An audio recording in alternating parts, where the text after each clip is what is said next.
2016 Equinox in here that has,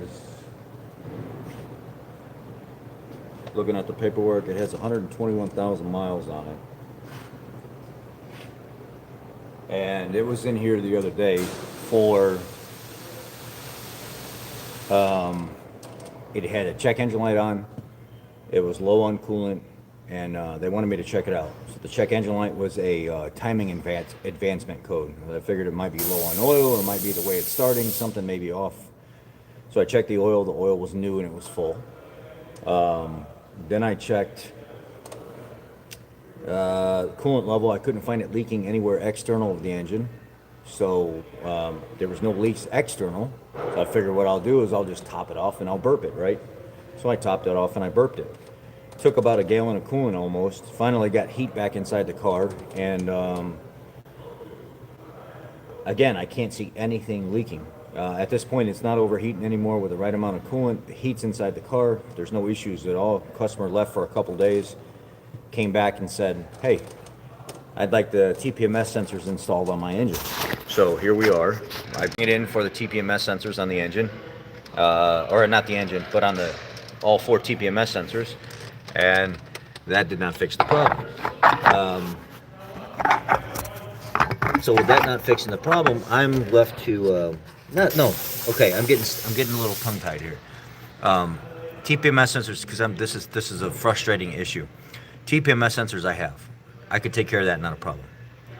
But I noticed that I smelled coolant really bad, almost like a heater core's leaking or something like that. So I pulled the mats felt the carpet, nothing's wet, put the vehicle up in the air, don't see anything leaking, lifted the bonnet, and I'm listening and smelling and trying to get the sensation of where this is coming from, and I've got nothing outside the engine at all. There's no leaks anywhere. I don't see any trails of coolant anywhere.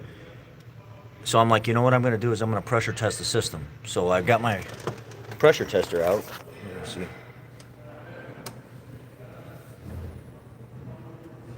Come on. Where is it at? Okay, so I set this at 15 psi overnight. My pneumatic, good morning, my pneumatic pressure tester. If you guys remember, please thumb up that video. It helps get the content out there better, and if people aren't active with liking the video and stuff like that, it doesn't really help me. Anyhow, I put the pressure tester on it overnight to let it go from hot to cold to see how this is going to react. Maybe I'm going to see something when the engine goes cold. I'll see the leak. Lost all the pressure, and came in this morning, grabbed another set of eyes. You know, I grabbed our shop foreman. I said, can you come over here with me and look at this? And he came over and put his eyes on the engine, and he's like, wow, that's really odd that you'd be losing coolant. You can smell coolant like that, and you can't even see it leaking externally. So what's your next step? And I said, well, my next step is I'm actually going to pull the spark plugs and see if it's leaking into the cylinders, because I don't see anything external.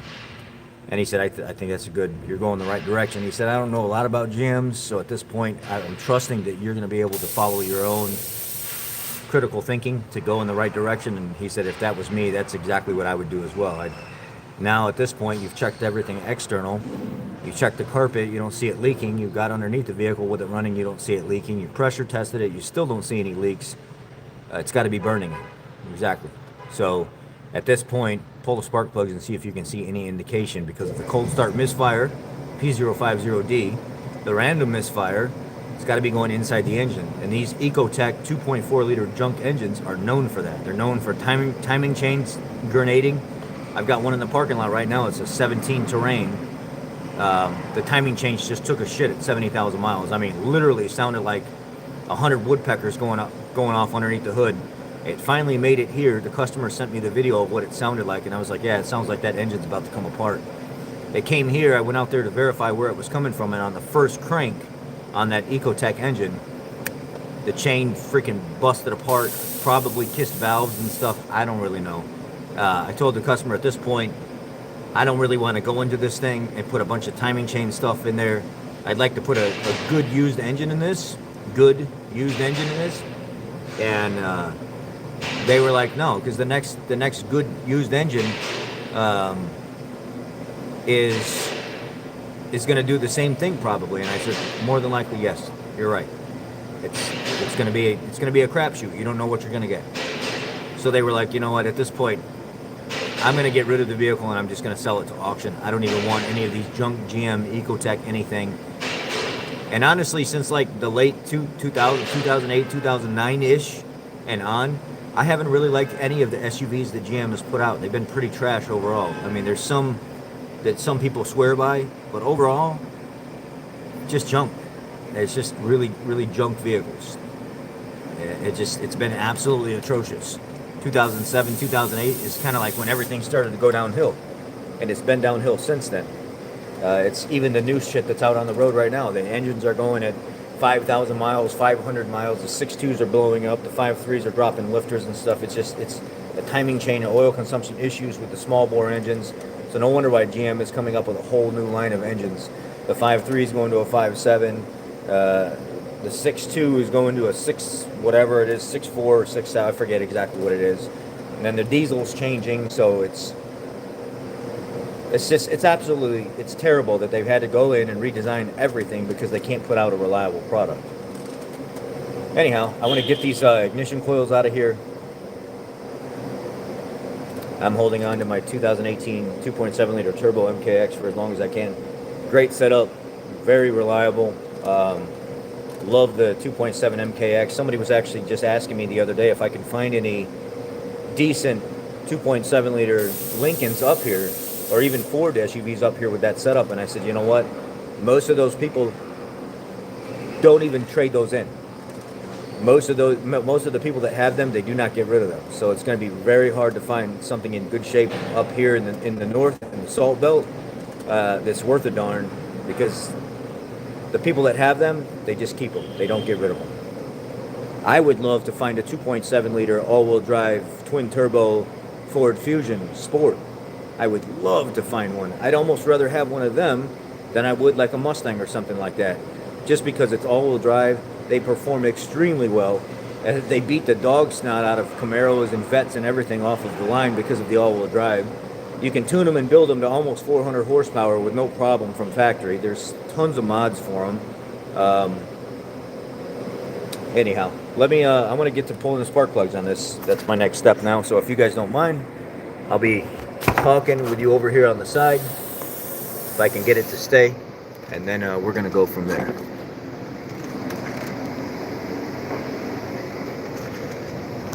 See if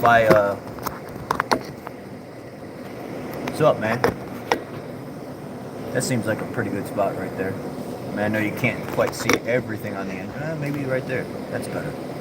We'll do that right there. Is that spot okay? I think it's okay.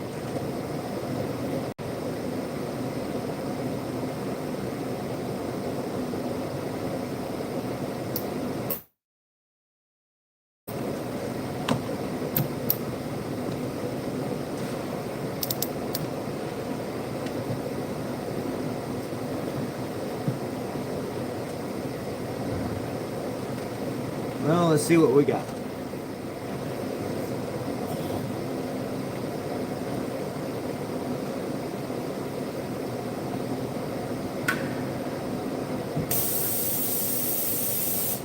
I always hated these locking tabs for these ignition coils. They're such a pain in the ass sometimes.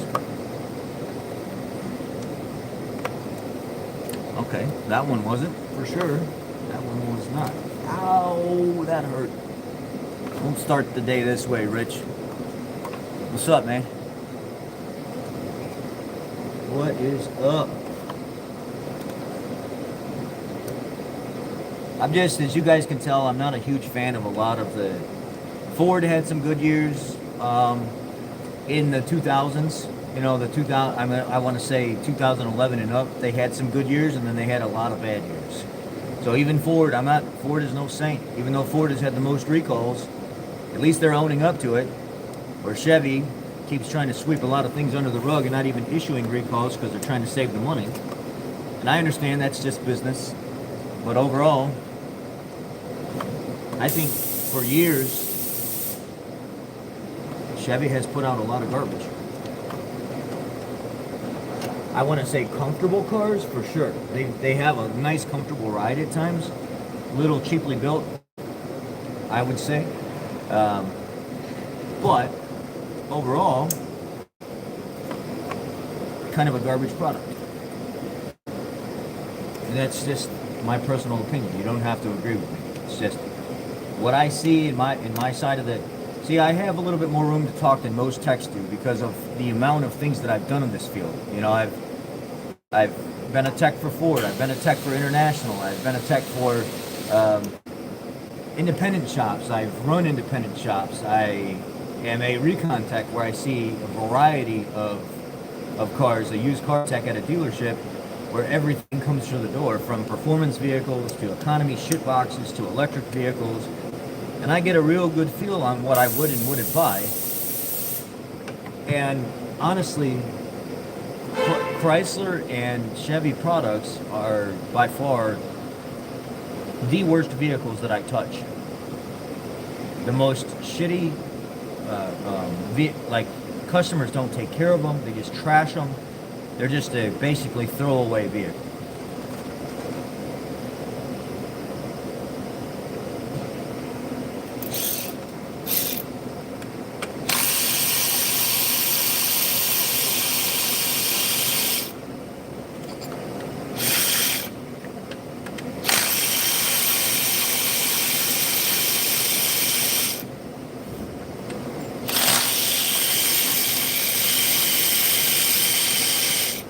I wanted to take a break from working out this morning, so I didn't do my morning accountability video because I wanted to sleep more than work out. This morning I needed to sleep because the baby woke me up several times during the night. She just trying to get comfortable and trying to like warm up next to me, and she wanted a bottle a couple times, and I had to feed her and stuff, which she's a daddy's girl, don't get me wrong. But waking up like that a lot is, I take that as my responsibility because mom does so much work with her during the day and is like really amazing with teaching her, and that I feel like it should be my responsibility for waking up, you know, with her during the night because it's easy to get her to figure out what's wrong with her and get her back to sleep. Mom does enough work, so she shouldn't have to do it day and night, and I assume that responsibility, and I do get good sleep. I've learned her patterns and what she needs, so it's not that difficult. It's just some nights she's more fussy than others, and you got to take the good with the bad, and that's just how it is.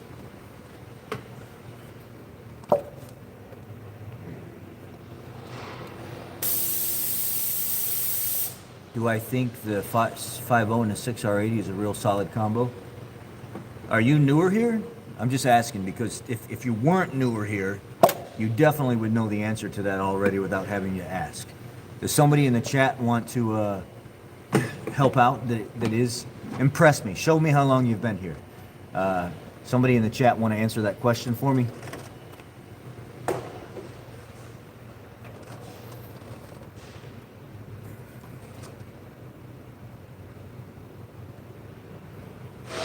Absolutely, yeah. I mean, sleep is important, and actually, weight loss does depend on sleep heavily. And with me going through my weight loss journey and stuff like that, and getting healthier and healthier as time goes on now,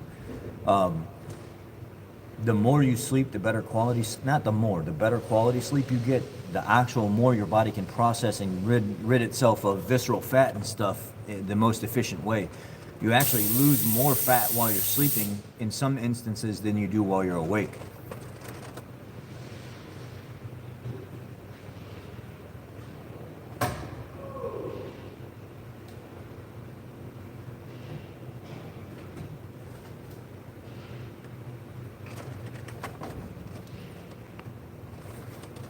Yes, since I don't see anybody answering the 5.0 question. Here, I'll be a little bit of a smart butt. What do you think my answer is? 2015 F-150 with a 5-liter and a 6R80. I think now you know my answer.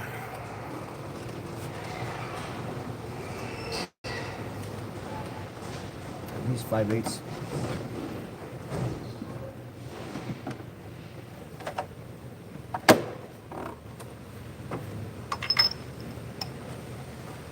Yes, they are 5.8s.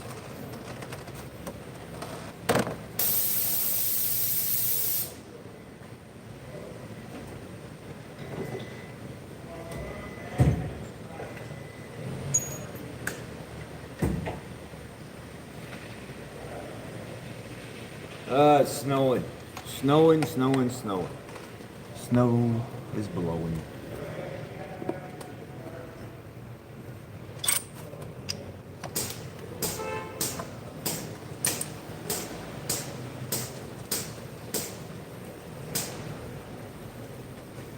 Well, try to catch the other videos as well instead of just the oil videos, buddy. You would then. I'm not trying to be a smartass, but I'm just saying that's one of the questions on here that annoy me the most because I've answered it so many times, and I'm such a pro advocate, almost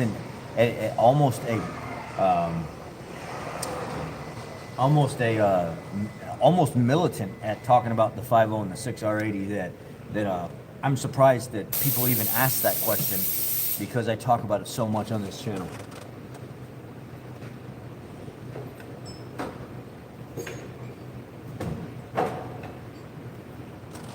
This spark plug doesn't want to break loose. We may have an issue here.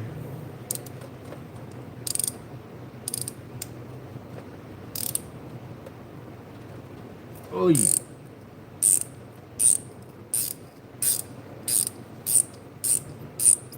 Maybe not. Maybe we're okay. Maybe somebody just put it in extremely tight.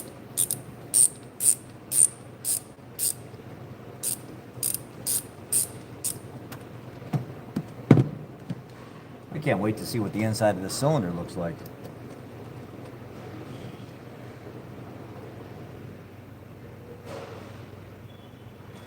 To think the customer comes in for TPMS sensors and you end up condemning their engine. The reason we're doing this is this customer wanted a cheap vehicle. They didn't want something that was super expensive.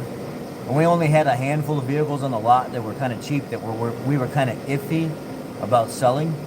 And this is one of the ones that we didn't really get a lot of time to inspect. And they said that whatever, they'll take it used as is.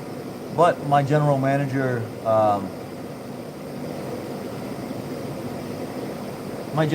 is a very, very, very nice guy, and he believes in helping people as much as possible. So even though they took it as is, they do want me to look into the problem and see what it would what it would take to fix it.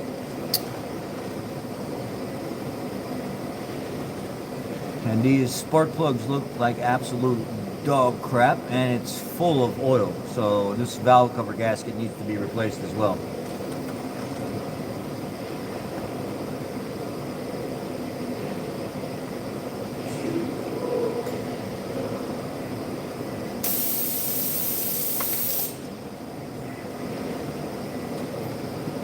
I'll see if they'll let me do the valve cover while I'm here, since it's just a few bolts. Because I already got everything else off. It'd be nice to just do it for the customer. Ay, ay, ay. Somebody really. My gosh, man. Who in the hell? Well, this might be a problem cylinder.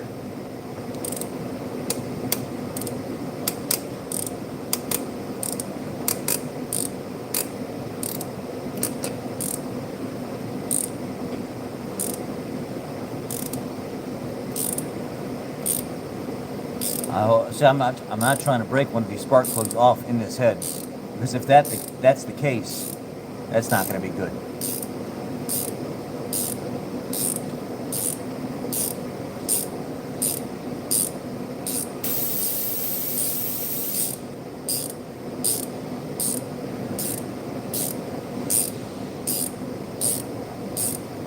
Good luck, go Bears, bear down.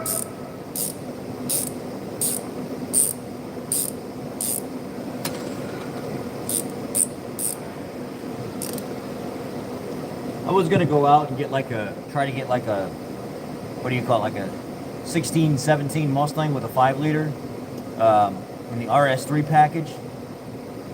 I like the Roush package that they put in them. I really like the way they drive. I like the supercharger, the axle kit and stuff that Roush puts on them. We had a couple at Dundee Ford back when I worked there a few years ago, and one of them came in and only had 50,000 miles on it, and they bought it from auction, and they were only asking $38,000 for the car. I should have picked it up when I had the chance, but I didn't.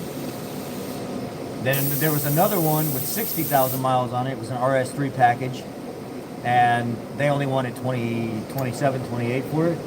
I should have bought it, but I didn't. Shit the bed, kicked myself in the ass. This is covered in oil too, and the burn back is crazy.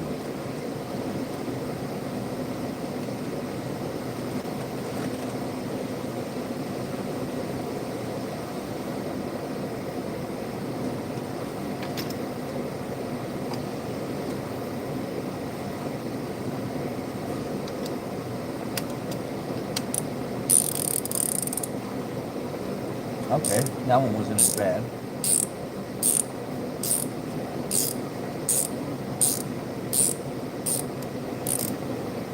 Yeah, my coworker just started having problems with his. He's got a Focus. It's got the DPS6, the dual clutch transmission. Transmission finally started giving him problems. So while he's trying to fix that, he's been wanting a 5-liter F-150 for a long time. And up in Wisconsin, just over the border, they had a black one that he wanted, and it was an XLT package with the 302A pack, you know, like the nicer package in the XLTs. And the truck looked amazing. And it only had like 29, or I don't know if it was like 20, no, it was like 33,000 miles or something on it. And they wanted 38. And he was seeing other trucks, it's like a 23 or a 24 model. He was seeing the other F-150s with the same packages going for like $45,000, $50,000 even used, and they only wanted 38, so that was the best deal. And he contacted them and said, hey, look, I have Monday off. Monday morning I will leave and I will head out that way. It's a couple-hour drive. Please have the truck ready for me. I'd like to look at it. When he got there, the truck was not ready for him, and that looks really, really, really, really white. I don't know about this one. That doesn't look good at all to me.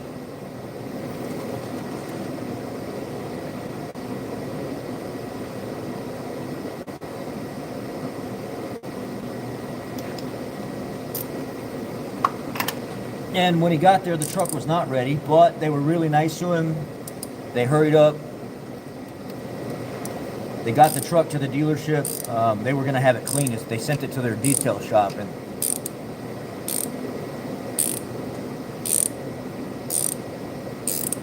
so, anyhow, they got the truck back for him. He drove it.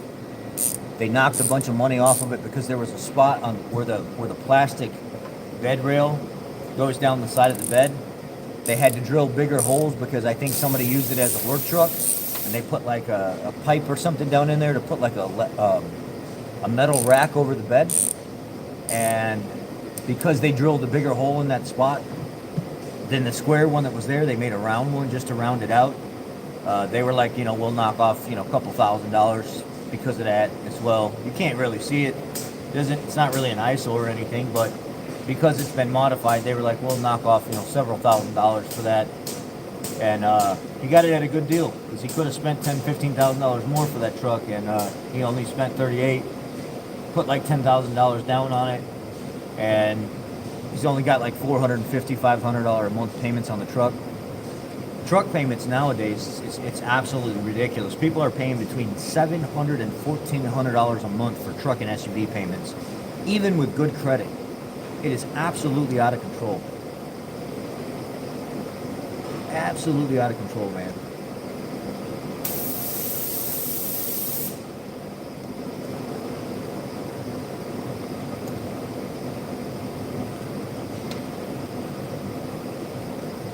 And this one is completely soaked. Smells like fuel a little bit. So this might be a leaky injector in this one because it does have the P050d code set for cold start misfire.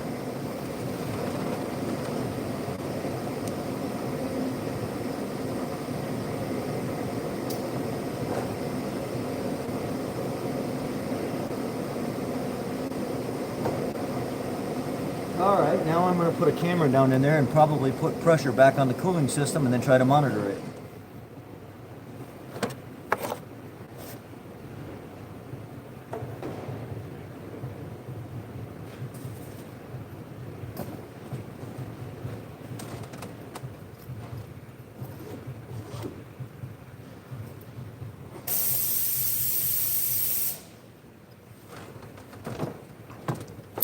This is my new camera from Teslong. I don't know if you guys have ever heard of the company, but it's a company that puts out a series of different types of cameras. This camera is by far my favorite so far. It's affordable, and it is very clear with the picture.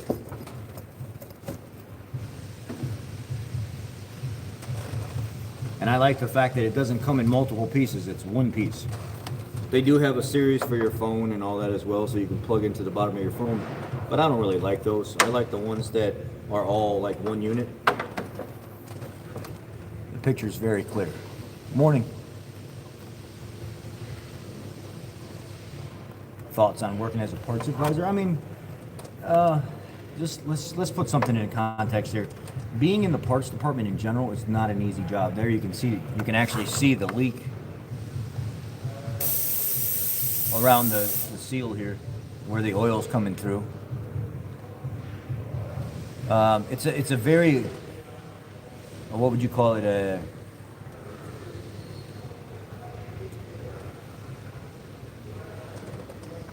Being a parts guy is a very unappreciative job. Like, people don't appreciate you for that, and they don't understand how difficult it can be sometimes. So it all depends. And most parts guys, they don't make a whole lot. So if that's what you want, then that's what you want. Is it an easy job? Yeah, it's easy to learn the computer systems and stuff, but you got people complaining and bitching at you all day, and it's just, sometimes it's just not worth it, man.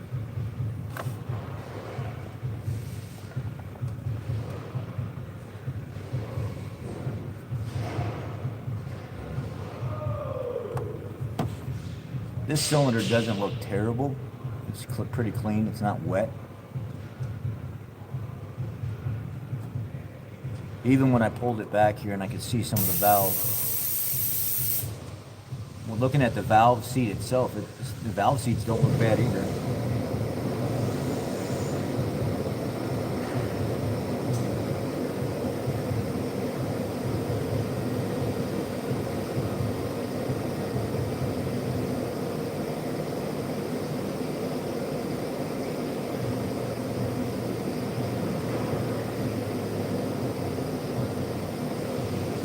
Yeah, this cylinder doesn't look terrible either.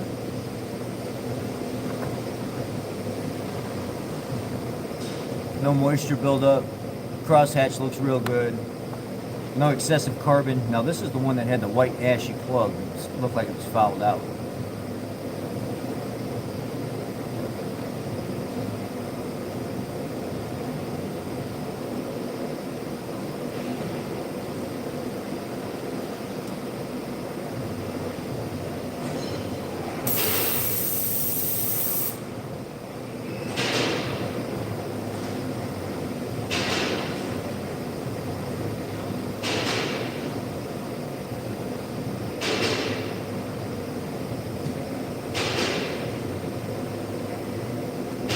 Well, that one doesn't look terrible.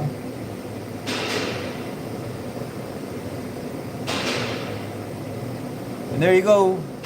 Got a blown head gasket. There it is, full of coolant.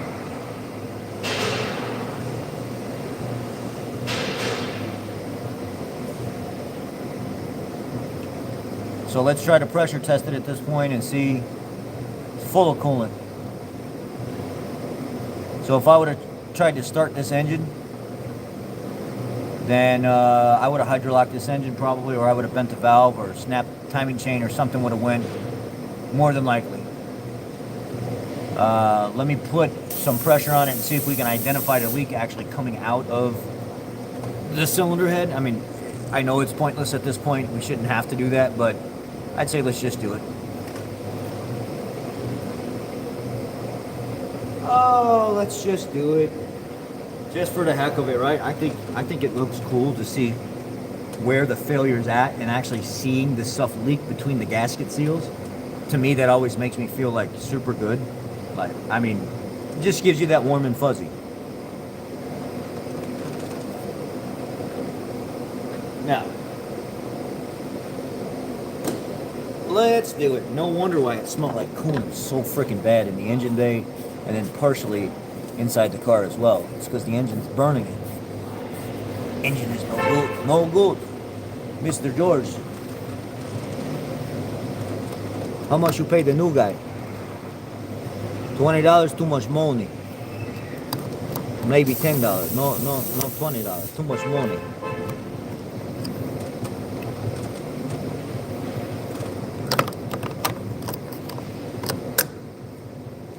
Okay.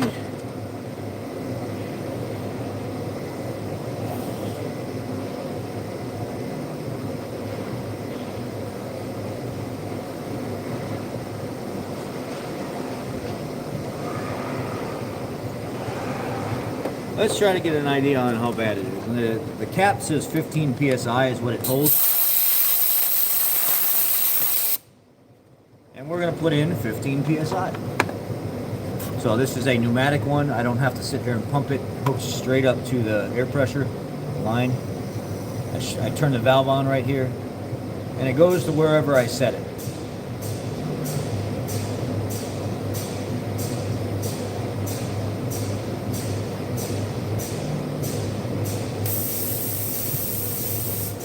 So right now I got it set in the blue box. Let's go just past the blue box at 15 psi.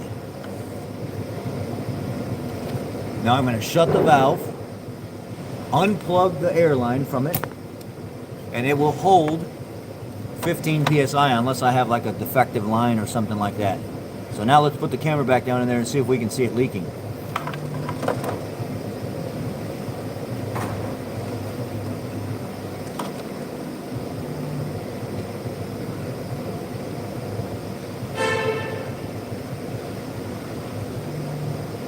May only do it during... Come on. Why are you fighting with me? Knock it off. Knock it off. Ah, there it is. Let me see if I can turn the camera.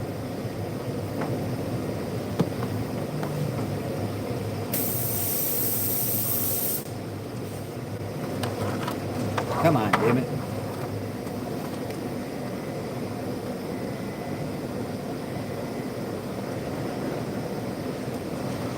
Hold on.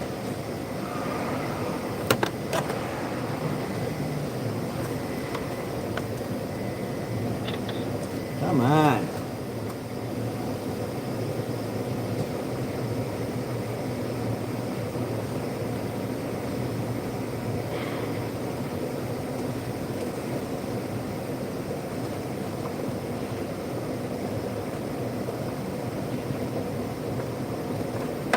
Trying to turn these sometimes can be a little bit of a bear.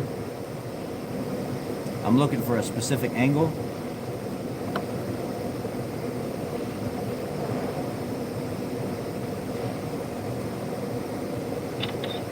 Come on, you jerk.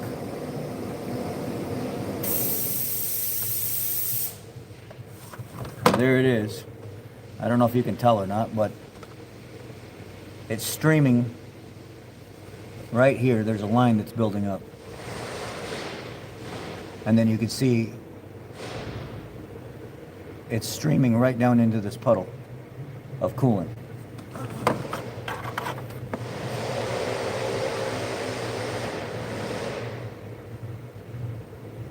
There's the line. Can you guys see it? Look on this side of the screen, right underneath my finger. That's a stream of coolant going down into that. Tell me you can see it. Tell me I'm not tripping here, because I hate when I'm trying to show somebody something and I can't really show what I'm trying to identify. Come on now.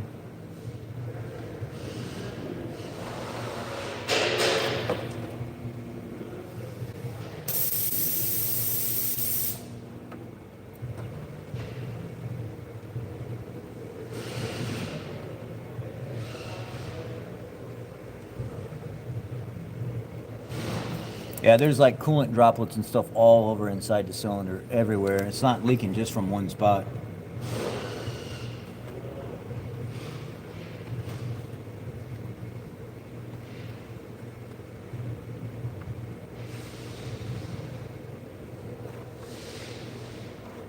Let me see if I can change the angle of it.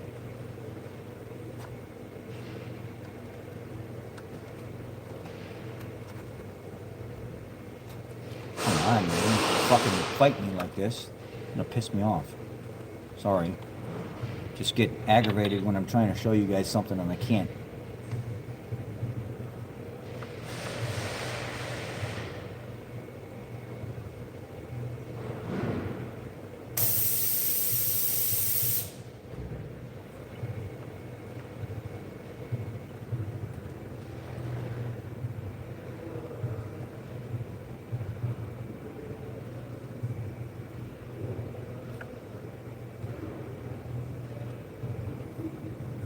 There. There. If I move it back and forth, you can see the stream coming out of the head gasket right there. And it just trickles down and goes down. Now you can see it. Follow that crosshatch where it's actually starting to mess up how the ring is binding to the, or scraping against the cylinder wall. And then there's the leak. The leak is coming out of the cylinder head right there. All right, now we've identified it. It needs an engine, or buy the customer back out of this like $5,000 vehicle and send them on their way, or find them another one that's compatible. That's just all it comes down to. We're not going to put a head gasket on, I can tell you that. We're not going to put the customer back in this vehicle, I can tell you that. It's just not going to happen. They're going to have to find them something more reliable and put them into that. Well, that's it's the Diag on this morning. If you guys have any questions real quick, that's good. In 36 minutes, we've identified codes. We've identified normal faults and stuff with this. We've identified problems that can happen in the future, and we've identified tools in which you need to diagnose stuff like this. I hope this helps somebody out there that sees this in the future. This was a live video, but at the time when you watch it, it's not going to be live. This is another engine that we've diagnosed under our belt. Y'all be blessed. If you don't have any questions, I'm going to go ahead and get out of here. Take care. Have a lovely day. I will see you in the morning with an accountability check-in and me getting my workout in. Thanks.